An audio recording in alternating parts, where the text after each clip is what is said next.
ಧನ್ಯರಾದ ವಾದಿರಾಜರ ಮುಂದೆ ಒಬ್ಬ ಕಣ್ಣಿಲ್ಲದ ಬ್ರಾಹ್ಮಣ ಬಂದು ಕೇಳ್ತಾನೆ, ವಾದಿರಾಜರೇ, ನೀವು ಮಾಡುವ ಅಲಂಕಾರಗಳನ್ನು ನನ್ನ ಕಣ್ಣಿನಿಂದ ನೋಡಬೇಕು ಅನ್ನೋ ಆಸೆ ಆಗಿದೆ. ನಾನು 99 ವರ್ಷದ ಮುದುಕ, ನನಗೊಂದು ಕಣ್ಣು ಬೇಕು ಅನ್ನೋ ಆಸೆ ಇದೆ, ಕಣ್ಣು ಕೊಡ್ತೀರಾ? ವಾದಿರಾಜರು ಹೇಳಿದ್ರು, ನಾಳೆ ಮಧ್ಯಾಹ್ನ 12 ಗಂಟೆಗೆ ಬಾ, ನಮ್ ಕೃಷ್ಣ ನಿನಗೆ ಕಣ್ಣು ಕೊಡ್ತಾನೆ. ಎಂತ ಚಾಲೆಂಜು!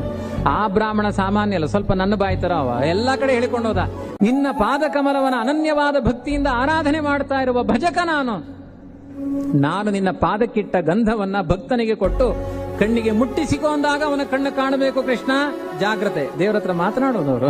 ಆ ಭಕ್ತನಿಗೆ ಈ ಭಕ್ತ ಆ ಗಂಧ ಕೊಟ್ಟಾಗ ಕಣ್ಣು ಕೊಡಬೇಕು ನೀನು, ಇಲ್ಲಂದ್ರೆ ಮರ್ಯಾದೆ ನಿಂದು ಹೋಗುತ್ತೆ, ನಂದು ಮರ್ಯಾದೆ ಹೋಗೋದಿಲ್ಲ ಅಂತ ನಿಂದಾಸ್ತುತಿಯನ್ನ ಮಾಡಿ ಭಕ್ತನಿಗೆ ಆ ಗಂಧವನ್ನು ಕೊಟ್ರೆ, ಆ ಕೃಷ್ಣ ಮಠದ ಆವರಣದಲ್ಲಿ ಭಕ್ತ ಗಂಧವನ್ನು ಲೇಪಿಸಿಕೊಂಡು ದಿವ್ಯ ಚಕ್ಷುಸ್ಸನ್ನ ಪಡೆದು ಕೃಷ್ಣನನ್ನು ನೋಡ್ತಾ ಕುಣಿದಾಡ್ತಾನೆ. ಇದು ವಾದಿರಾಜರ ಮಹಿಮೆ.